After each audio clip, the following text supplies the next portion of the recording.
Let me just drag Pain in here. Okay, so if you didn't shoot at them, that means she shot this mysterious guy, right?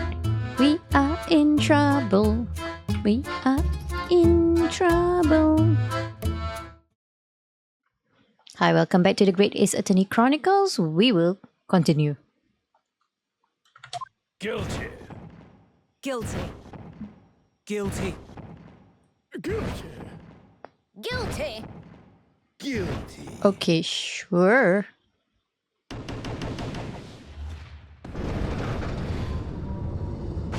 Are we done? Are we dead? Are we done for? Wait. Can't be. When you have eliminated the impossible, whatever remains must be the truth. Why does that sound familiar? When you have eliminated the impossible, whatever remains must be the truth. Why does that sound familiar? This is a callback from something from a previous game, but I forgot which one. I'm sorry. One of it. Okay. That's my line. I wrote that for Hurley. No, it was from a previous game. Okay, I hope this is not too loud. I hope. Okay. How dare he use it against us? Don't worry, Iris. I don't think we're finished yet. There's still more to this case than we realize. There must be, because there's one thing that I'm absolutely certain of. Gina didn't shoot Mr. Windybank. That's beyond any doubt. Yes, but my brain was doing gymnastics. I don't know. I feel like the brothers, whatever they were doing, they were playing with my brain.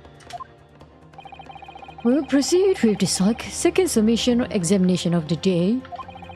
Mr. Foreman, are you and the other jurors ready? Gary Depp's squadron is primed and ready for action, sir. Sorry, I had to just keep looking at my OBS. I can't help but feel like I might have messed up something. So, like, yeah, I keep looking at my OBS. Okay. Very good. So, ladies and gentlemen of the jury, you will each explain on what grounds you have now determined the defendant to be guilty.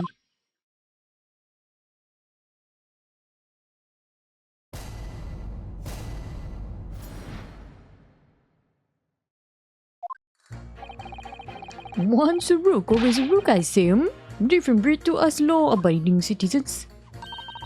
As only 2 bullets were found at the scene, I would say the whole case is done and dusted. You don't need a stereoscope to see the truth here. Every which way you look at it, it was that pickpocket. I never imagined that simple operation would cause me such grief. Can you just tell me what operation it was and confirm with me who it was on? This might be important. The accused attempted a theft on the previous day. I can see I'm in for a busy day ahead. I am ballistics expert. I've seen many shootings. There is nothing I do not know about guns.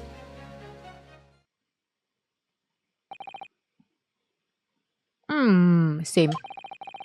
It would seem there is little remaining room for doubt. No. Have to admit I was rather bowled over by the argument put forward by the chap in black. But when it fell apart like a house of cards, I saw that I'd jolly well been hoodwinked. Well, no more. The whole courtroom is turning against me.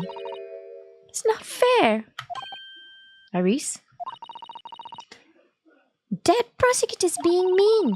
Just because Jeannie's done something she shouldn't have done in the past, that doesn't make her a murderer. Yeah, murder and stealing is two different things. Allow me to savor this fruity vintage while I savor the spectacle of your fruitless debate on the matter. Here's to the truth coming out eventually. Do you have something in my ruinous? Okay, because I don't. Just enough preamble. Counsel, proceed with the submission examination. Okay. I forgot he does that. Yes, my lord.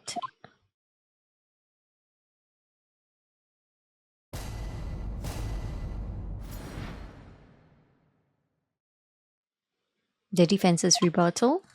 Okay. What's a rook? Who is a rook? I say. Let's press that now. Okay.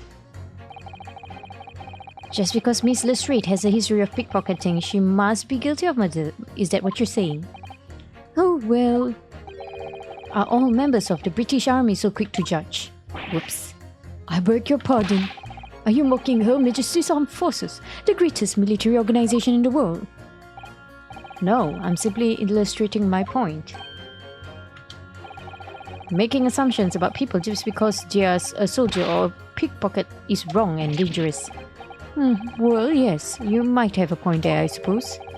But let's not forget that the girl has already shown she had it in her from before. Stealing, not murdering. She's clearly a criminal so true and true. Can't deny it. You know, being a soldier... I shall not say anything. When you say that she'd shown she had it in her, are you referring to this? Exactly. Tried to swipe that only a day earlier, Or am I mistaken? Not exactly. Given that I was actually there at the time, it's hard to refute that. I've never actually seen the real thing. Can't wait to have a closer look at it. Oh yes, of course.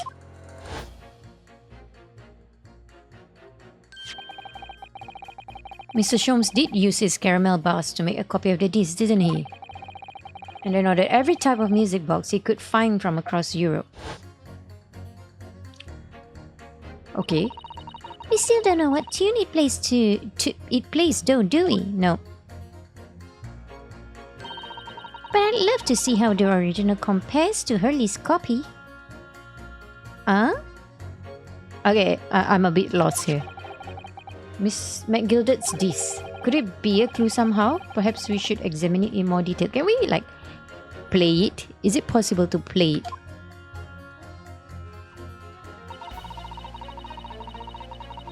As only 2 bullets were found.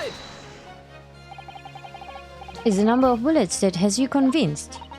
Only 2 bullets were fired, and the 2 guns that fired them have been examined by the police. When the parlour maid asks me how many are invited for dinner, I always tell her to count the table settings. Huh? When the parlour maid asks me how many are invited for dinner, I always tell her to count the table settings. Or you could just tell her? Well, that's logical, I suppose. Although, Yes? sometimes after dining, crockery does go missing. 1 or 2 guests rather like the fine china. Does your employer dine with thieves? Maybe they are down on the luck and they had to steal the silver so that they can sell off the silver. So I suppose, if there was another bullet somewhere of which we were unaware, I'd have to reconsider my position. A third bullet somewhere on the scene. Could that be possible?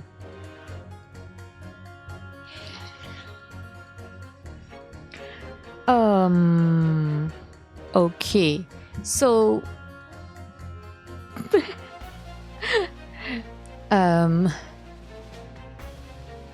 whenever they give you this, can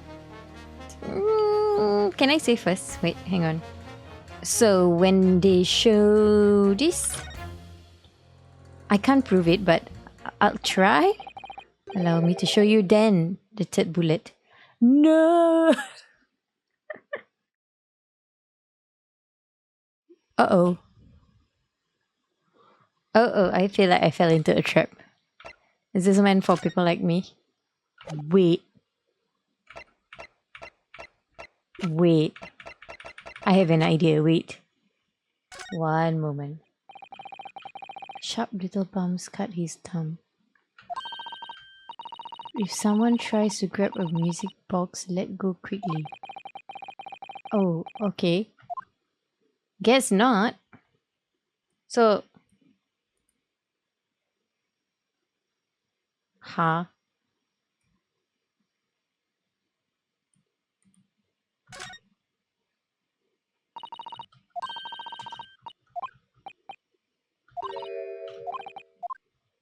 Can we peel this off? Okay, hang on.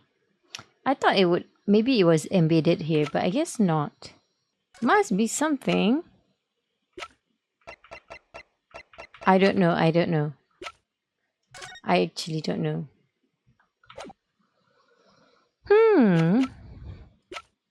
Should I have said no? Because I can't find anything. I thought it would be lodged in here. One moment. Let me read that again. Probably from well deduced by Mr. Benedict's. I forgot about that guy.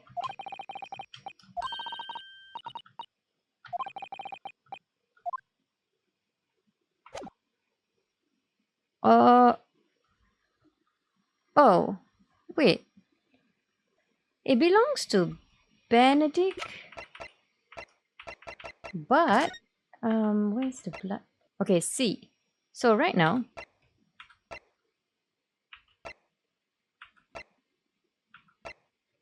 there. Yeah. So right now, his bullet.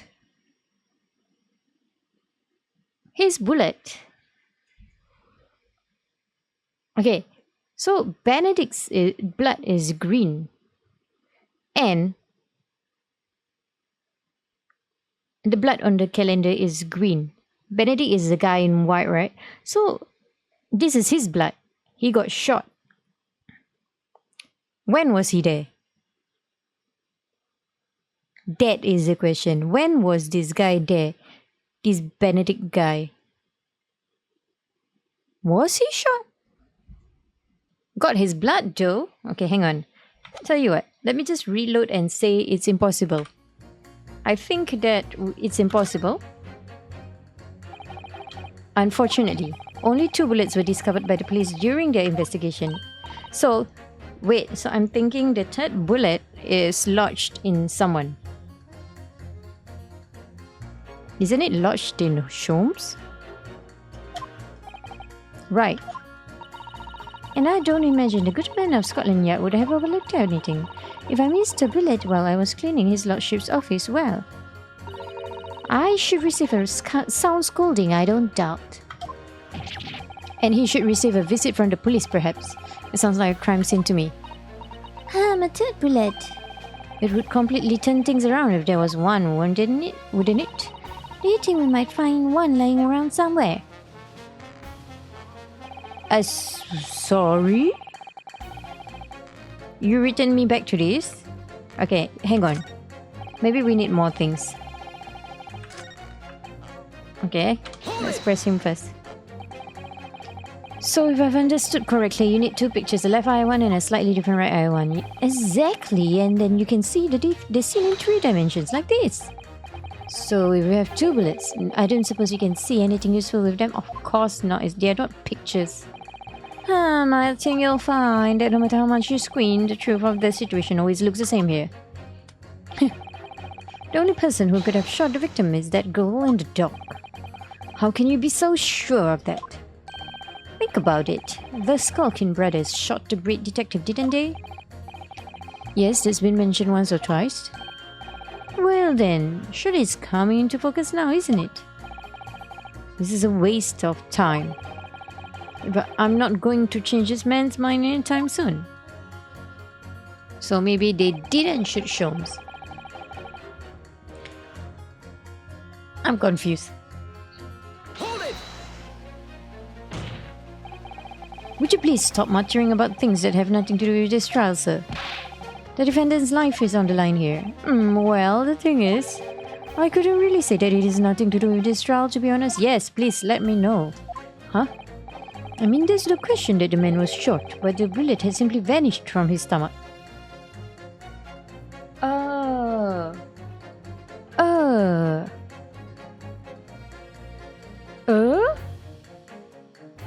That's worse?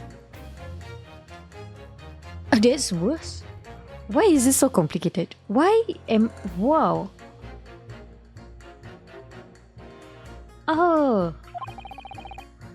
It's quite inexplicable, don't you think? I feel like... I'm I'm having a difficult time with this one. I don't know whether it's just me, but this is difficult. This is like I'm trying to come up with theories, but I'm just confused overall. And I'm not saying that it's bad. I think it's good that I can't solve what's going on here. I can't even theorize what's going on here because things are like going around and around and in a spiral, in a circle, in a whirlpool.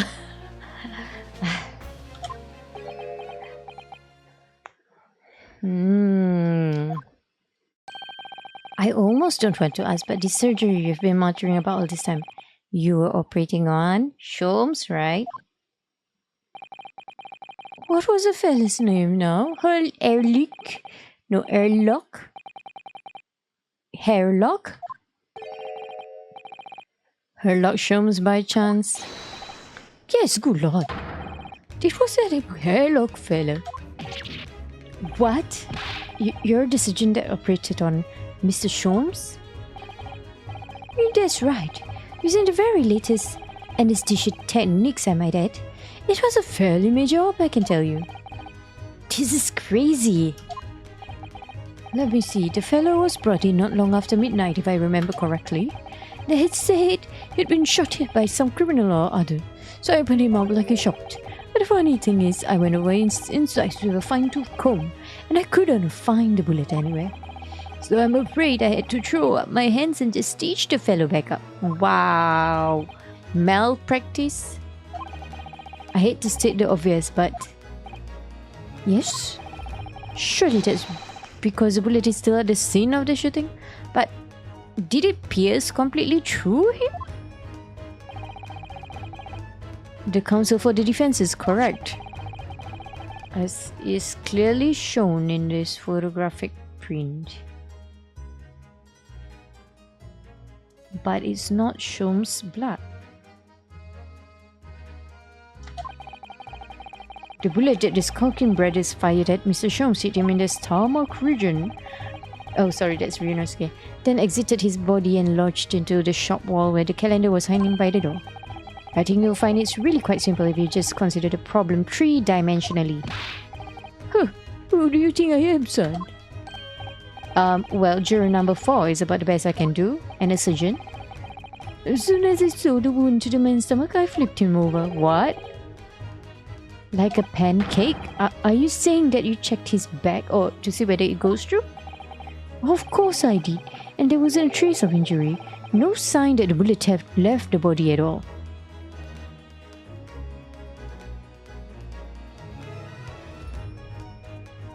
Okay, so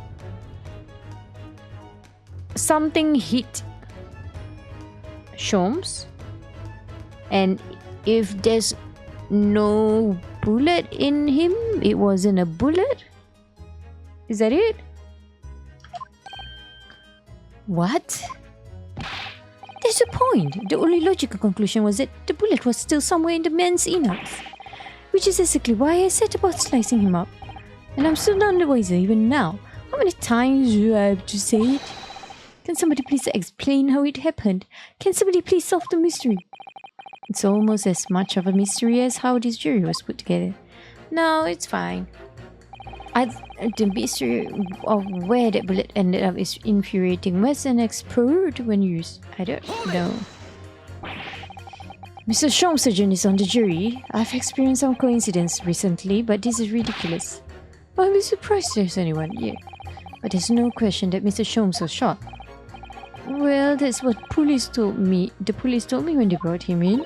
So that's what they told him. But he didn't confirm it himself that is a bullet shot. How bad were his injuries, doctor? He was in a bad way. It lost a huge amount of blood, you know. And I suspect he was shot at quite close range too, because his skin was badly burnt around the point of entry. Okay, so if it was a bullet shot and it was burnt around the point of entry, that means the pistol is very close to him, right? If it's very close to him, when it was short, then the chances that it went through would have been high. But it didn't go through.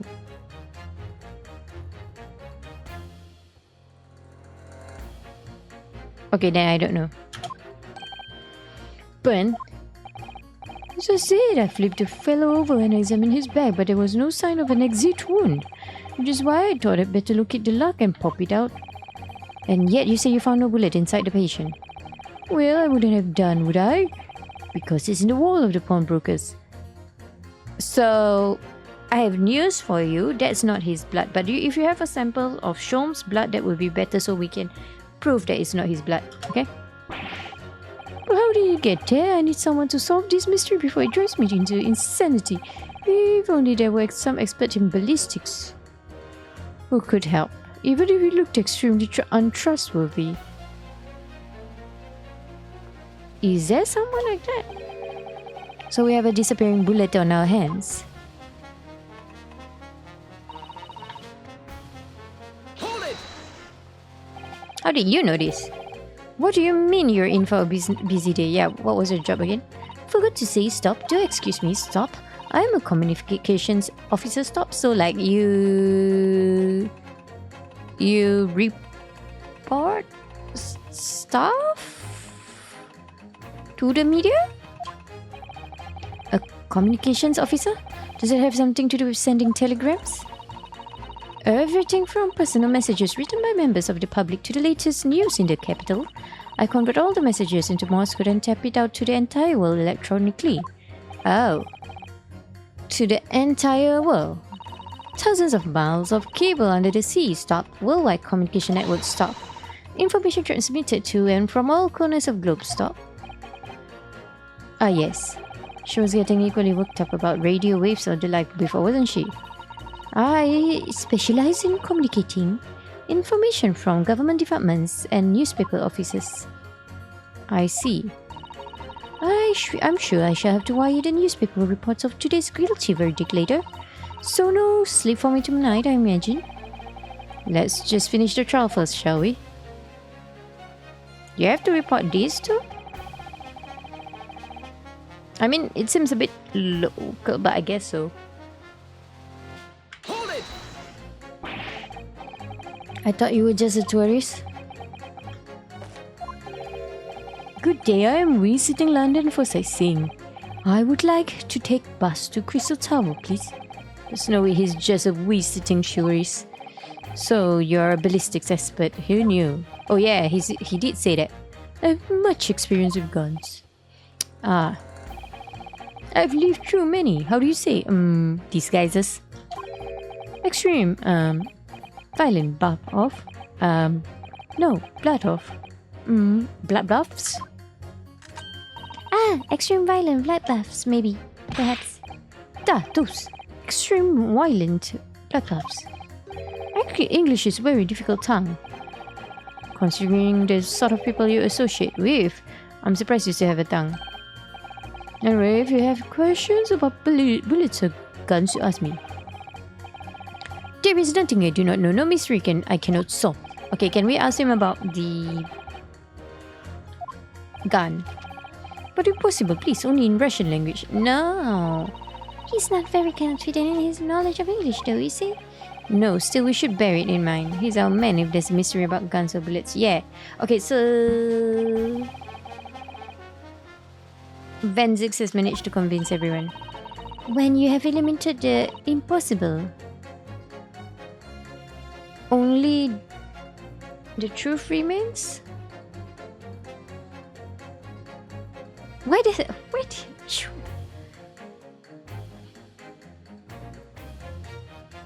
Which game was it? Was it this one? But I think it's from earlier though. If we're going to fight back, we need more material. And we have to fight back. We have to turn this trial around again. Okay. Pete maybe, okay. Pete. Then repeat to you. Objection! Okay. Those two Statements clearly contradict the idea that all I do is pit jurors against each other. Oh, ballistics expert. Pitting? P-I-T-T. On the night in question, Mr. Sholmes was shot by one of the Skulkin brothers. But since there was no sign of an exit wound on his back, we must assume the bullet didn't pass through him. However, no bullet was found lodged in Mr. Sholmes' body either. Furthermore, a bullet was found lodged in the wall of the shop where Mr. Sholmes was shot. Juror number 6. Hello, my name is Villain. Pleased to meet you. This apparent contradiction in the facts that is so clearly troubling juror number 4. Can you explain? Are you able to explain the mystery? Please? I've seen very similar situation in Motherland. It was night, there was blizzard. I was running away along mountain road in freezing road. Golly, the snow was piling high on both sides of road. It was very narrow and dangerous. My pursuers had hunting rifles and they were on dog sleds. Okay. Mental note, don't ask too many questions. I was shot from behind and I fell down in the snow. And the situation was very similar to what I hear today from doctor. They could not find bullet in my body. Why? And no sign of, how do you say, exit wound? Okay, why? Then, where did the bullet go? Bullet never hit me. Are you saying there's something in between? Is that it? No, wait. What? Well, it never hit you. Where did you fall down? Bullet hit frozen wall of ice very close to my sight.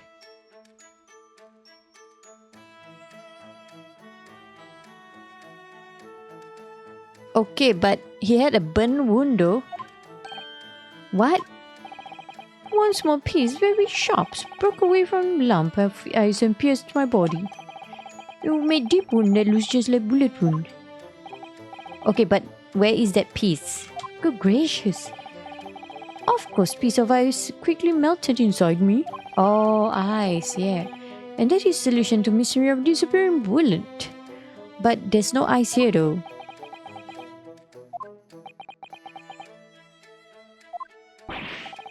But that doesn't answer the question at all. The shooting happened in a pawnbroker's shop. Not some snowy mountain road in another country. Yeah. Just an idea, but we might not be looking at exactly the same scenario here. You know, where exactly was Heli shot again? Stomach, right? Yeah. Sort of around this area, I think. Oh, are you gonna show me? Well, that's precisely where he always wears a little pouch on his belt. Ah. Oh, let's summon Sholmes now. A pouch? Actually, I might have noticed something like that. Yes, a pouch. It's where he keeps 3 glass Vials of very dangerous chemicals? Sholmes, what? What? Really? Doctor, where is the pouch Mr. Sholmes was wearing? Well, the fellow had nothing like that on his person when he arrived at the hospital as far as I remember. If I may, yes? Thought forensics. While I realize it is forbidden for the prosecution to interject during a summation examination, I should inform the defense that I have the pouch in question in the antechamber outside the courtroom. Bring it! Bring it! Sorry. As I understand it, when the police arrived on the scene and found Mr. Sholmes injured, they removed the pouch in order to assess the wound. I mean, that makes sense. Ah, thank goodness. I thought I was getting forgetful for a moment. Since then, it has been in my safekeeping along with all the other evidence relating to the case. I can personally vouch for the fact that it has not been touched since the incident occurred. I hope so. Very well. While extremely unconventional during a summation examination, I must demand the prosecution presents the item in question with all speed. Bring forth Mr. Hollockshome's pouch. Yes, please. Thank you. I see. This is the pouch worn by Mr. Sholmes on the night in question, is it? Look at that! One of the files is broken and the letter around it is scorched black. Almost as if the file exploded. Oh. Exploded? So that night, the bullet from the Skulking Brothers' gun struck Mr. Sholmes' pouch. And it was the glass file exploding that caused the fellow's injury. Okay, but where's the bullet? The bullet did not penetrate victim but was deflected into a wall of shop. Oh, I forgot they were still thinking that that's his. A delightfully complex aroma, but it's not his. Well, it would appear one mystery has been solved at least. It's not his blood, though it has no bearing on the truth of this case. The bungling and burgling brothers shot the detective and the accused shot the pawnbroker. The pertinent facts of the case remain unaltered. Okay, so I have something to tell you here, but I'll wait for Ryunosuke to catch up. But at least the mystery is solved. I can sleep easy tonight. Thank you, young man. Thank you very much. One moment, do we have it in our hands yet? No, we don't. Okay. Glad I could help. Duty's bearing on the conundrum just solved. The court will sequester this scruffy pouch as evidence. Harriet Hurley's pouch isn't scruffy.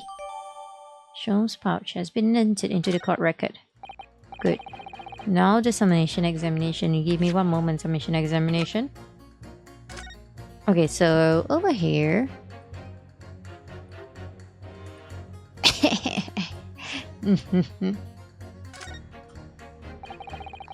This file has been smashed to pieces. Presumably, this is where the bullet struck. As soon as the bullet hit the chemical in that file, there would have been a really big explosion. A big explosion?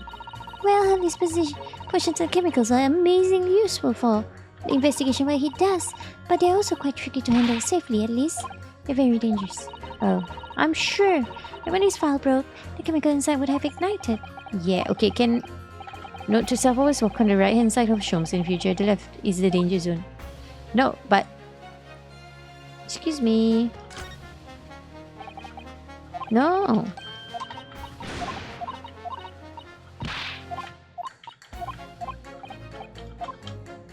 How do we reach the bullet? The glass files are full of Hurley's homemade potions. Homemade? Yes, like fingerprint powder to show out where people have touched things, and scent amplifying solution to intensify a smell lingering on an object.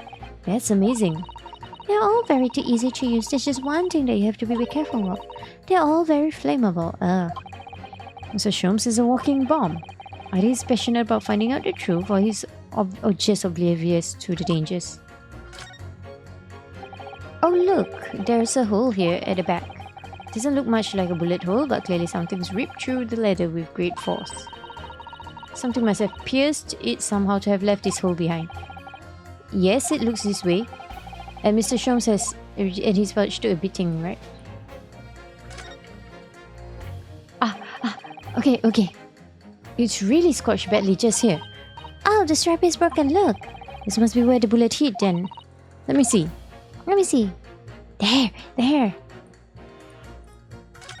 There. What? Iris, look. Behind where the broken file was. Do you see it? Huh? That's the Skulking Brothers' bullet. What a stroke of luck that it hit his pouch. This is an amazing discovery. What this means is... There were 3 bullets fired at Windybanks that night. We found exactly what that juror was talking about. The 3rd bullet. It's time to press that juror again, I think. Yeah. Let's go. Is that it? This is the bullet that was fired from the Skulking Brothers on the night of the incident. Yes, so it turns out it never actually entered Hurley's body at all, thanks to the thick leather of that pouch he was wearing saved him. Hurley's always lucky like that. Well, considering what he had to go through in hospital, I wonder how lucky he really was. Oh dear, poor Hurley. Okay, so if we present that, it would appear that the defense is somewhat struggling to alter opinion, Please, my lord. A little more time. After all, that's a new piece of evidence. It could be a valuable clue and you can't afford to overlook anything here, Enos, okay? There's still a way to turn this around, somehow. I'm sure of it. Yeah, we found it, don't worry. Which juror was that? Which juror was that? Her. Her, right? And do I have to press her and then get the option to come up? Yeah. I think so. Hold it! Let's get her.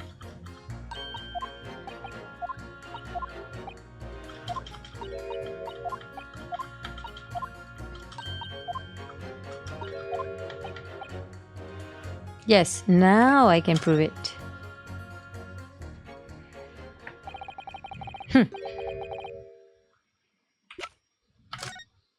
Oh, my bad. Take that! Here it is. We discovered it just now. Yes, on the night of incursion in Winnibank's prawn bakery, another bullet was fired. What? It's not my fault you didn't see it. What is this new trickery, Nipponese conjurer? Where do you find that bullet? It was lodged inside Mr. Shong's pouch. What? Yeah, you didn't see that, did you? This pouch was removed from around Mr. Shong's waist before he was taken to hospital, and since then it has been touched by no one. Do you mean to say the shot fired by the skulking brothers that night? Yes, as your lordship has surmised, it hit his pouch. But that makes no sense whatsoever. We already know the whereabouts of this bullet fired at Mr. Shong's. It's clearly visible in this photographic print. What?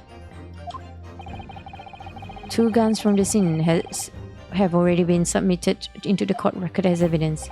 Yes, they're of Mr. Winterbank and they're belonging to the Skulking Brothers. And they both have only 1 bullet, so there should be another gun. An examination of both guns revealed that only a single bullet had been fired from each. Ah! But that mean... That's right. We now know that on the night in question, 3 bullets were fired. However, only 2 bullets were fired from the guns recovered from the crime scene, and until that incontrovertible inconsistency is somehow explained, we cannot and must not pass judgment. Ugh. Yeah. Okay, so can we bring up about the blood? While this submission examination remains incomplete, the court has been presented with new facts. Facts that would appear to shake the very foundations upon which the case against the defendant has been built.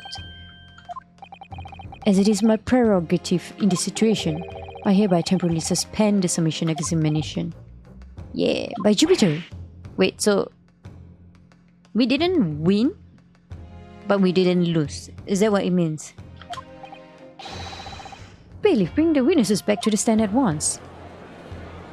Please, I don't want them anymore. Please, can we get some other witnesses? I don't want them. Why are you sweating? Why are you still with them? Witnesses. Governor! Oh, because they are criminals, right? I think. Were you listening to proceedings while the defense carried out the submission examination? We was, Governor, we was. Perhaps we can dispense with the tedious preamble.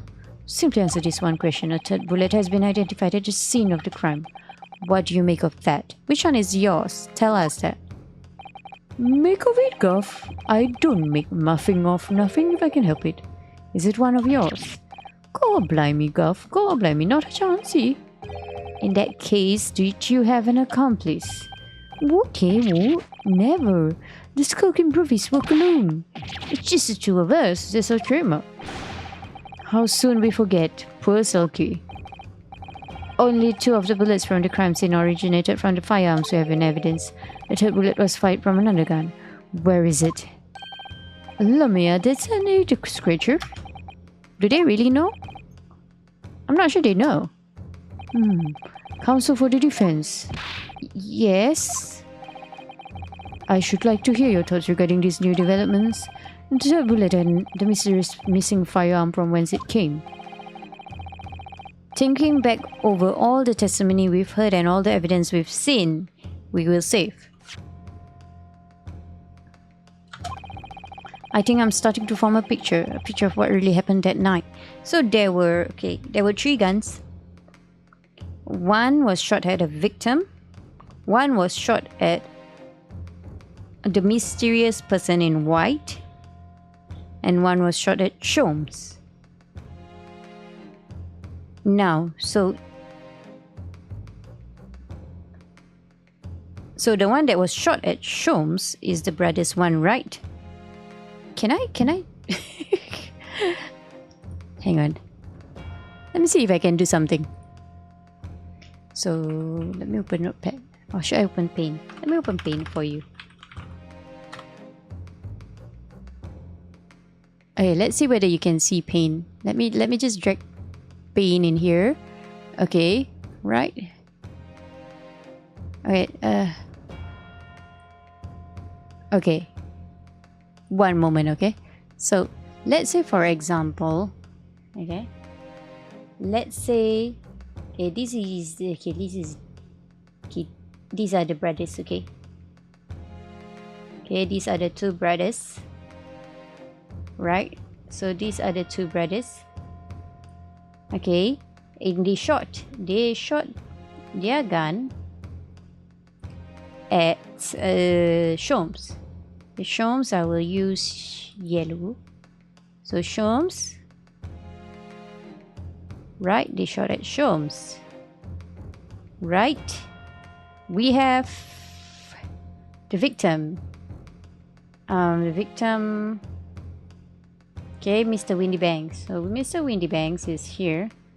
Somebody shot him, right? Somebody shot him. Okay, somebody shot him dead. We don't know who shot him yet. And one more gun. We have a mysterious gun. This Mr. White or whatever. This Mr. in white, I mean. So this Mr. in white, he has a pistol. Right, hang on. There's 2 bullets. One more bullets. Somebody shot at Mr. White. Okay, so but they have a gun here. So their gun is used up. And if let's say well, he didn't shoot at them, they're fine. So if he didn't shoot at them, right? So if he didn't shoot at them, that means she shot at this mysterious guy, right? Because it has to go somewhere. And most likely this mysterious guy is the one that shot at Mr. Windybanks. Isn't that right? I think that's right. Because the bullets have to go somewhere. So now we have 3 bullets. Right? So like, okay, let's take this as bullet. Okay, this is 1 bullet. This is 1 bullet because but this bullet either went through him or grazed past him, one of it, but it got his blood. Then one at Mr. Windybanks, rest in peace. Okay, so we got that far. My lord, I think it's clear what this 3rd bullet tells us about the Skulkin brothers. They had a secret accomplice, they had another gun, it's nothing to do with them. It's either they had a secret accomplice or it has nothing to do with them. Whatever it is, there is a 3rd person, but I don't know whether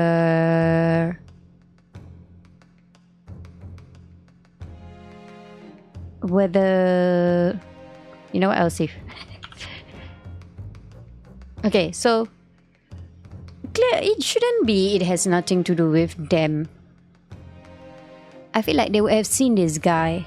Okay, like the time period would have been so short. So I think they did have another accomplice. On that night at Mr. Windybank's pawnbrokery, the brothers must have been working with a 3rd man.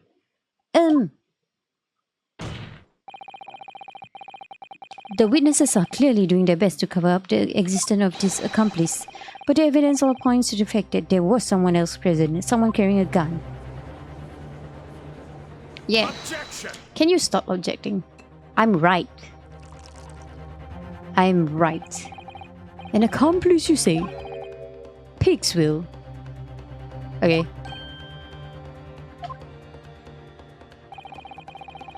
These protracted proceedings have already forced us to endure 2 submission examinations. Yet in all that time, there's been not a murmur of a third man.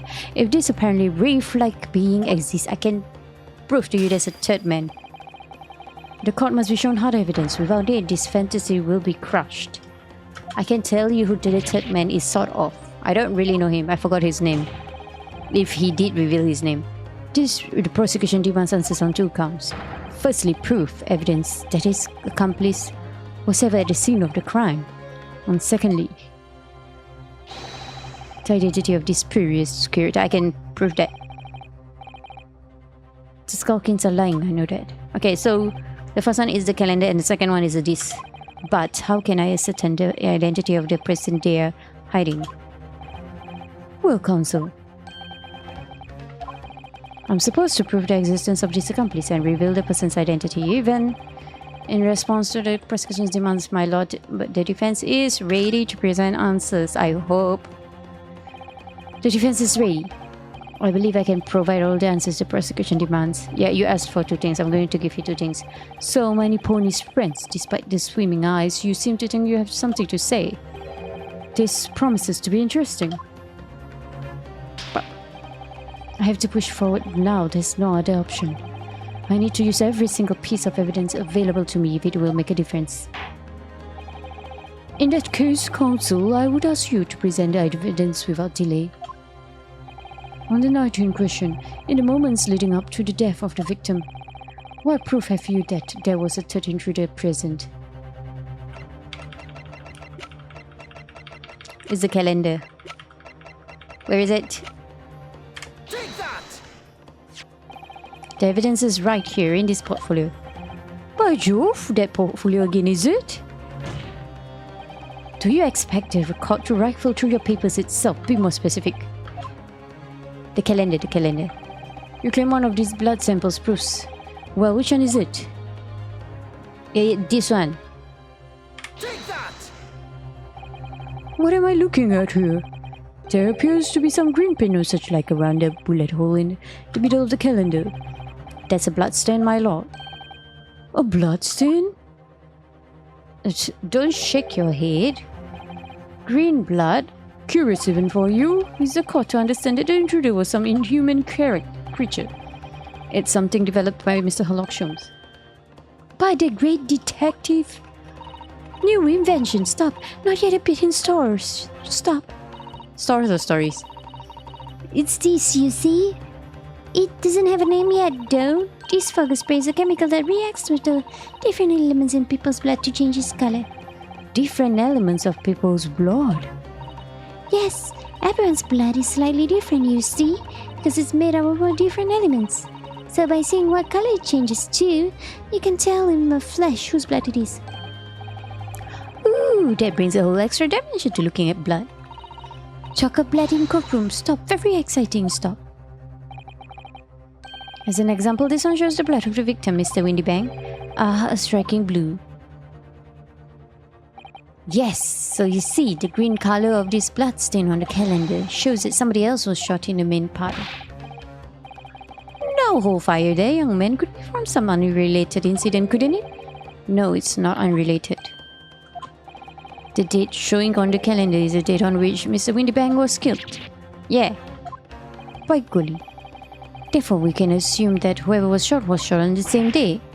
Then whose blood was it? Well, the skulking bodies in the sand don't appear to be suffering from any gunshot injuries, which means it must be the blood of somebody else. The third intruder, in fact. Yeah. Whose identity the court is still waiting to hear. Yeah, I have another thing for you. Can't delay this any longer, my learned friend. Who is this alleged intruder? I'm sorry. Okay, yeah. Benedict, right? Agate, Benedict. Take that! The man's name is Egbert Benedict, so he looks like an egg. Benedict? Egbert Benedict? Who on earth are you talking about, Council? He paid a visit to Windybank's pawnbrokery on the afternoon before the incident took place. When the accused attempted to deceive the pawnbroker into releasing this article into her possession. Were you there? I don't recall you being there. That's right.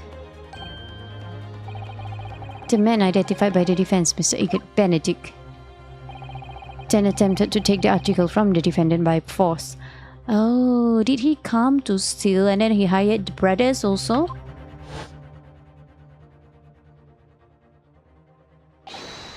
Broker. Yes, sir. I believe this filthy pocket thief has just redeemed an article from you, no? Yes, but wasn't the this with the police? Wait. The article in question belongs to me. I demand for it to be returned at once. Now that's a lie. What are you trying to pull? Give me back my overcoat, you wastrel. And needless to say, any music box, these two. Inspector Gregson was there at the time and can attest to what happened. In the end, it was the inspector himself who took the disc. Can you corroborate this account, Inspector? Yes, my lord. That's more or less what happened. And in the interest of being thorough, I asked Windybank for a print showing the fellow. Okay. 11 a.m. Taken from one of his red-handed recorder cabinses? Yes, that same talking to Mr. Windybank that morning. And you claim this man is brother's accomplice? Yeah. Well, Mr. Skulkin. Yeah, why are you sweating? Never seen the geezer before in me life. All me life, never seen him. Well, somewhat unsurprisingly, it appears our witnesses disagree with the assertion. Don't tell me we have to prove their affiliation. I'm sure your lordship recalls my learned Nipponese friend's actual assertion, which was that he could prove the identity of the alleged accomplice. What else do you need? Show us evidence. I agree, we must see. Prove that the clean-cut gentleman in the photograph is the filthy criminal you say he is. Uh-oh. What do you need from me? This is the last piece of evidence. Yeah. I have a feeling that something has been missing in this trial from the very start. But now I'm going to drag it kicking and screaming into the courtroom. I have a last piece of evidence? One moment. We have a last piece of evidence? We are in trouble. We are in trouble. Present what evidence? Oh!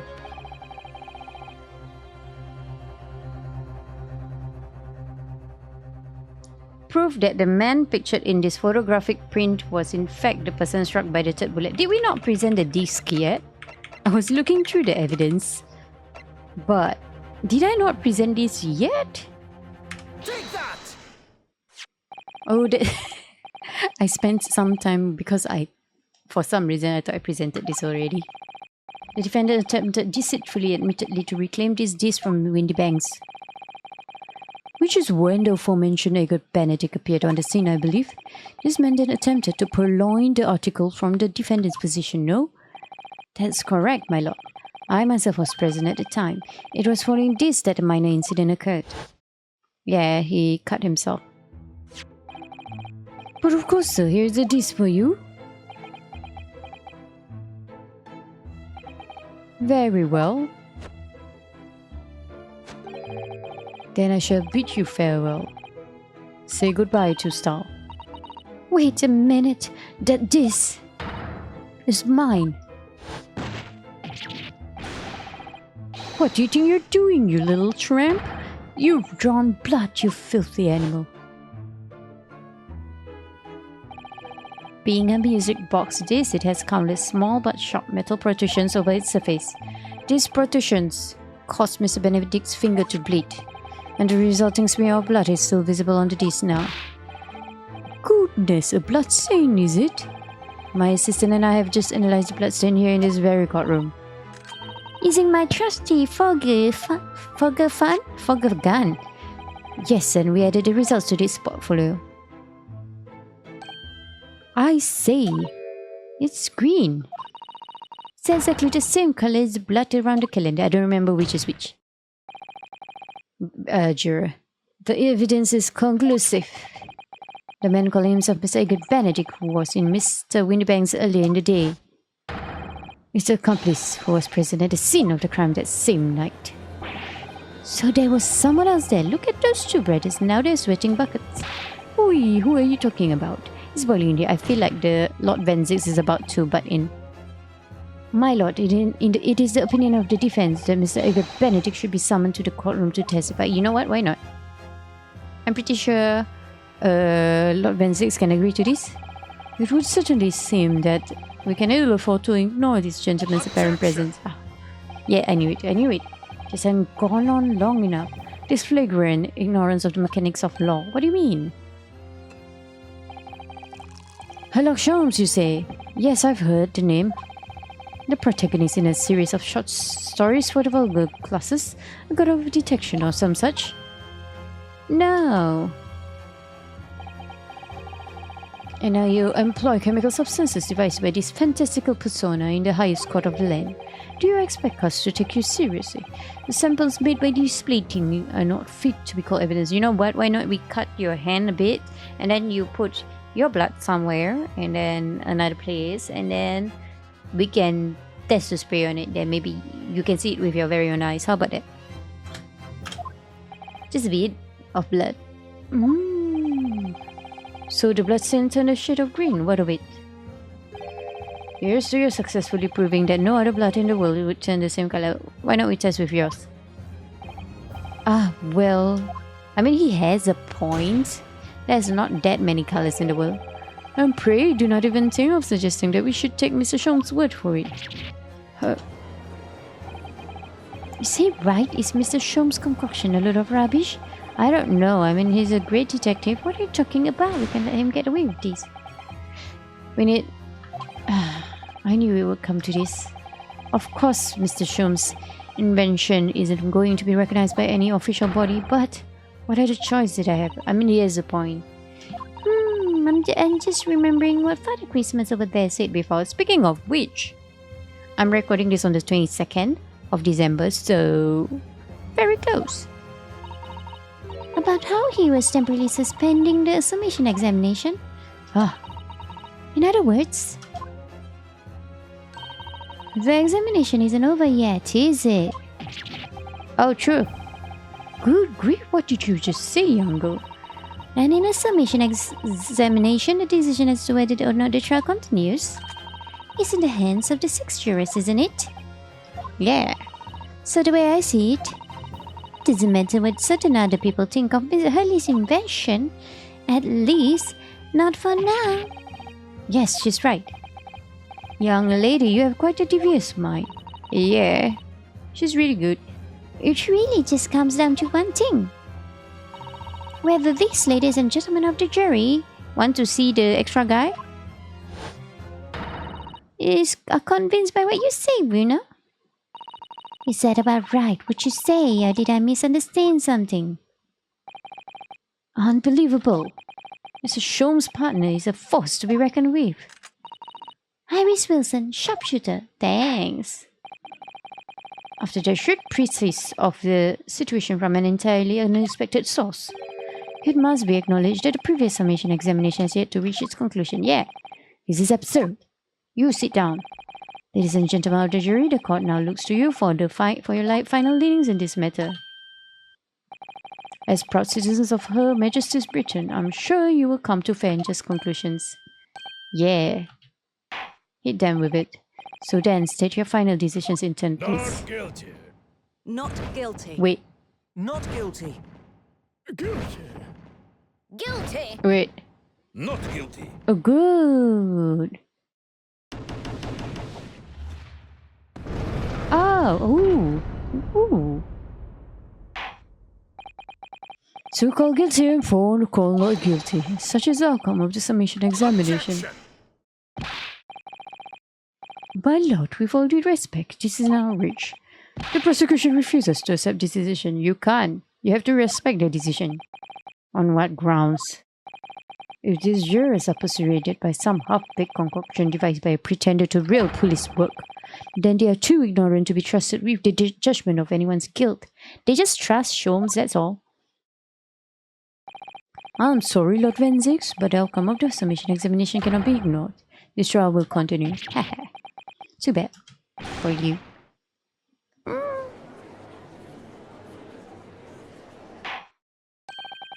Nevertheless, we find ourselves in a rather awkward situation. The defense has very reasonably requested the subpoena of a new witness, so we have to pause for a while.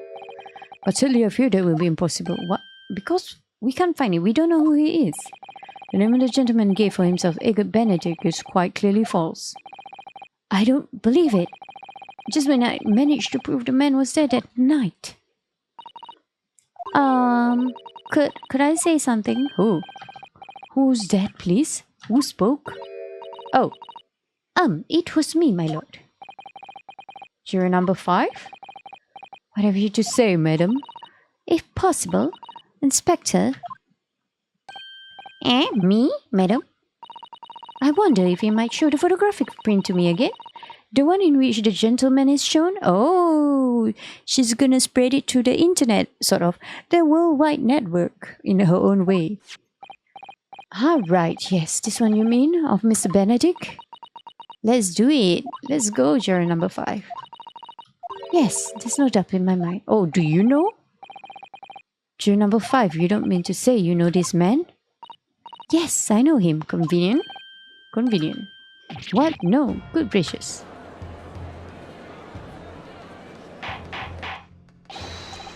Order. Juror number 5, how on earth? I'm a communications officer, stop. As we can clearly see, the gentleman in the photograph is stop. Also a communications officer, stop. He works in my office, stop. A colleague? A very talented operator, in fact, stop. He should be in the communication station now, stop. Tapping away on the telegraph, stop. This doesn't seem right somehow. I can't put my finger on why, but it doesn't feel right, yeah. Wouldn't he have... She's been tweeting all this that's happening in the court right now in real time, right? He would have information already, right? He might run away. I suppose we all imagine accomplice would be some sort of hardened criminal. It's a bit unexpected to find out that he has a respectable job by day, whatever he gets up to at night. Yes, I suppose that's it. I suppose that's why I felt something was wrong. I mean, even normal people, to you, they do crimes. Anybody can do crimes. If the gentleman is at London's communication station, we should be able to subpoena him within the hour. Lord Van Zix, if you please. Yes, my lord. Make the necessary arrangements with all haste. As your lordship bids. He's so bitter about it. The court will recess for 1 hour. When the new witness arrives, we shall reconvene to hear the gentleman's testimony. Inspector Gregson. Yes, my lord. I should like to hear from you specifically about events at the pawnbrokery on the day in question. Come to my chambers during the recess. Yes, sir, my lord.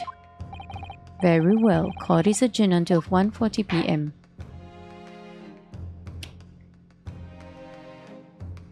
Phew, to be continued.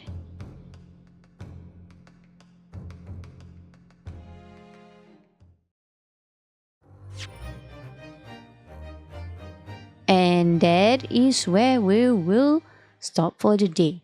So until the next time, we'll find out more. We will see what's his name, Egbert Benedict, is up to, what's his real name, what's on with him in the next episode. So until then, thank you for watching and goodbye.